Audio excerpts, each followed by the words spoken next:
This guy, some great quotes from this guy, H.L. Mencken.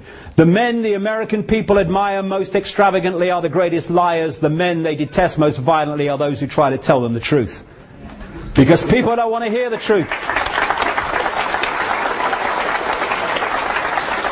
People don't want to hear the truth because the truth means we are responsible and therefore we have the power to change what we don't like. People don't want to feel they're responsible. They want someone else to blame so they can sit on their arse and watch EastEnders.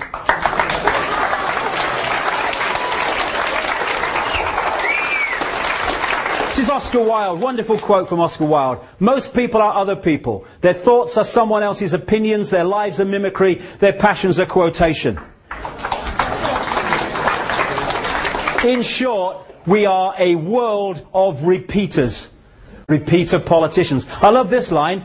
Been bent over so long they think it's standing up.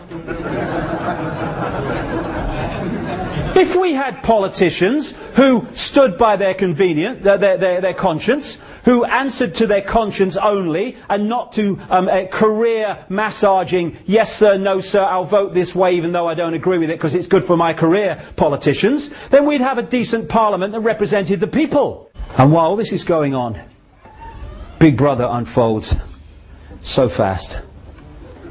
As Mencken said, the most dangerous man to any government is the man who is able to think things out for himself. Almost inevitably he comes to the conclusion that the government he lives under is dishonest, insane and intolerable. And it is to stop that awakening that limiting the debate on Big Brother is all about. Secret Agenda, the movie. Puppet people. Follow the White Rabbit. War is peace. Get a brain, Morans.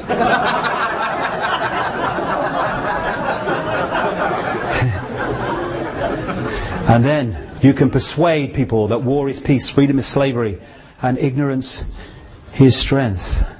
And you can justify this as fighting for peace. You can say that this is bringing freedom to a people from a tyranny. No problem. Collateral damage, it says so here. But you don't want to see that. Shut up! Watch this! Watch this! Hey, quick honey! She's going for the car! Liberated. Liberated. Liberated. Liberated. Hey, I think it's terrible that Janet Jackson, she showed her breast at the Super Bowl. I'm morally outraged. I wonder what should really morally outrage us. But we compartmentalise our minds, as so many people do, where they can't see the contradiction between worrying about someone's breast on television and some kid getting blown apart. The two sides never talk to each other, so they can't see the contradiction. Open minds. They talk to each other so they can see the contradictions. As Gandhi said, what difference does it make to the dead, the orphans and the homeless, whether the mad destruction is wrought under the name of totalitarianism or the holy name of liberty and democracy? Still the same. This, depleted uranium babies in Iraq. Depleted uranium all over Iraq from the weapons dropped on Iraq. And that's what it's doing to children. But you don't want to see that. Hey honey, quick! It's the Jerry Springer show and he's going to hit his girlfriend. This is part of Big Brother. This is really part of Big Brother. The human body is an electrochemical organism, and if you destabilize it electrically or chemically, you stop that organism working to full capacity. And part of that capacity is emotional and mental sharpness and balance and equilibrium. So the more you pour chemical and electromagnetic, electrical pollution and disruptions into the electrochemical organism, the more you stop that manifesting its true potential for sharp thought and balanced emotion.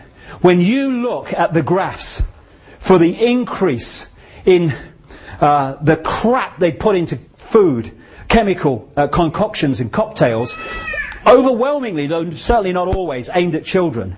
And then you look at the graph of the increase in so-called childhood behaviour problems. They go up like they're connected by a magnet.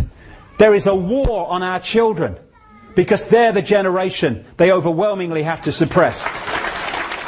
Fluoride in the water is an excitotoxin. It excites brain cells destroys them, and it suppresses thought. The first known time that fluoride was put into water supplies was in the Nazi concentration camps to keep the people docile. Genetically modified food is designed to genetically modify us.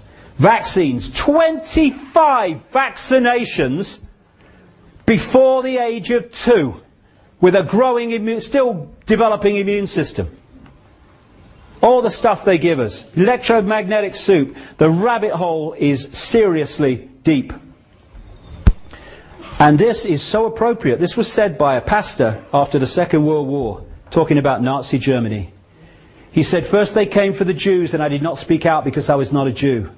Then they came for the communists and I did not speak out because I was not a communist. Then they came for the trade unionists and I did not speak out because I was not a trade unionist.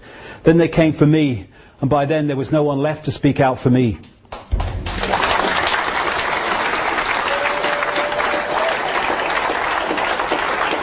And what they're doing is picking off different sections of society, and the other sections are saying, well, it doesn't affect me, not my problem. And eventually, enough sections are picked off for those that were looking the other way to be picked off also. That's how it is. Divide and rule. Not my problem. Well, it is our problem. Injustice anywhere is a threat to justice everywhere. Martin Luther King. Absolutely it is. And what we need to do is stop making excuses. Injustice anywhere is injustice everywhere, potentially, because next time it's going to be us. And it's a house of cards, this. It's held together. The power that is used to enslave us is the power we give to the enslavers every day. They don't have power. They have our power. We give it to them. It's time to take it back. And by that, it means unity. So we might have a different religion or no religion. So we might be a Jew or a Muslim or a Christian, or might be black or white or sky blue bloody pink. This is not a big brother global agenda to enslave Jewish people or to enslave Islamic people or to enslave white people middle class. It's a global agenda to enslave all of us. And if we don't unite and we go on being divided and ruled, then they will enslave all of us. If we unite, get rid of the nonsense fault lines of manufactured division, and then through unity of response and non-cooperation with our own enslavement, they will not be able to do this. As Gandhi said, you must be the change you want to see in the world. We are the world.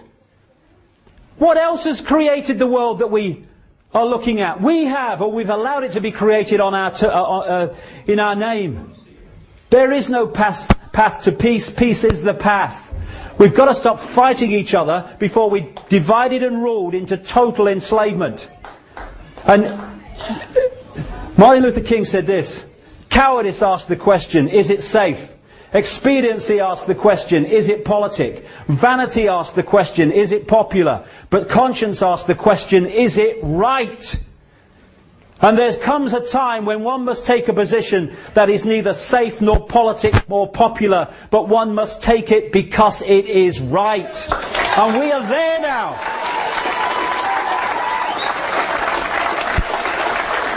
You know, when someone said to me, what would change the world quicker than anyone else? I would say this, anything else, it would change overnight if we did this, because everything would come from it.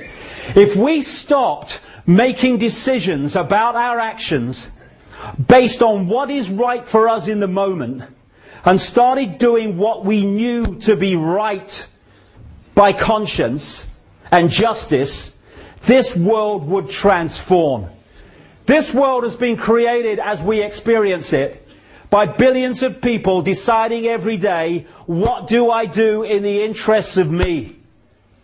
Once we start saying, what do I do in the interests of justice, fairness and my own conscience, actions change, the world changes.